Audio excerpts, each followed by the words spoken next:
নদীর এপার কহে ছাড়িয়া নিঃশ্বাস, ওপারেতে সর্বসুখ আমার বিশ্বাস।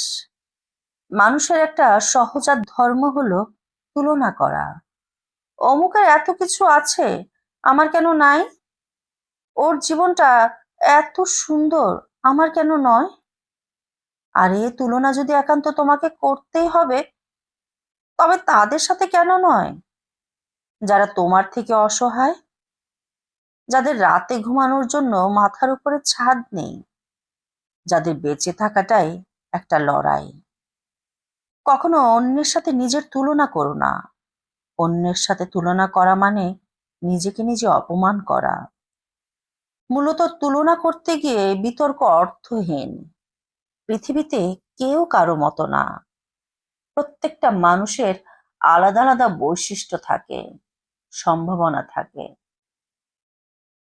তুমি যা পারছো আমি তা পারছি না, আবার আমি যা পারছি তা তোমার দ্বারা অসম্ভব। আমাদের সবচাইতে বড় অন্যায় কি জানো?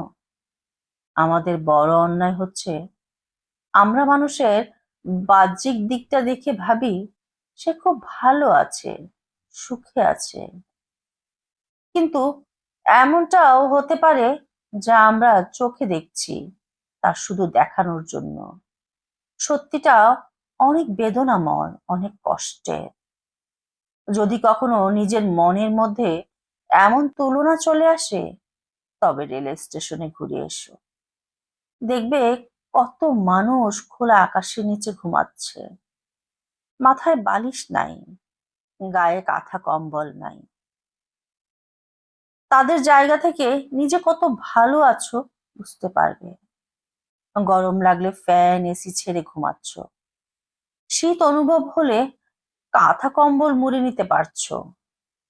যদি কখনো মনে হয় তুমি ভালো খেতে পারছো না, তবে এতিমখানায় চলে যেও। দেখবে সেখানকার বাচ্চা থেকে বড় সবাই একই খাবার খাচ্ছে, এক মুঠো ভাত খেতে পারছে, এতেই তারা খুশি। যদি কখনো মনে হয় তুমি ভালোভাবে বেঁচে থাকতে পারছো না, তবে ক্যান্সার হসপিটালে চলে যেও। দেখবে বেঁচে থাকাটাই কত আনন্দের। যদি কখনো মনে হয় ভালো কাপড় পাচ্ছ না, তবে মনে রেখো পৃথিবীতে এখনো এমন মানুষ আছে যার গায়ে দেওয়ার জন্য একটাই কাপড়, অন্যটা এতটাই ছেঁড়া যা গায়ে দেওয়ার অযোগ্য। ছেঁড়াটা পরে গোসল করে, ভালোটা ধুয়ে দেয়, তার শুকালে আবার গায়ে দেয়। মনে রেখো আল্লাহ তার বান্দাদের জন্য যা করেন তা তার ভালোর জন্যই করেন। তাই জীবনের যখন যে অবস্থায় থাকো না কেন, সর্বাবস্থাতেই শুকরিয়া করবে। তবেই নিজেকে প্রকৃতির সুখী মানুষ হিসেবে দেখতে পারবে। মনে রেখো সুখ হচ্ছে মনস্তাত্ত্বিক একটা বিষয়। দৃষ্টিভঙ্গি তোমার কাছে, তুমি নিজেকে কিভাবে দেখছো।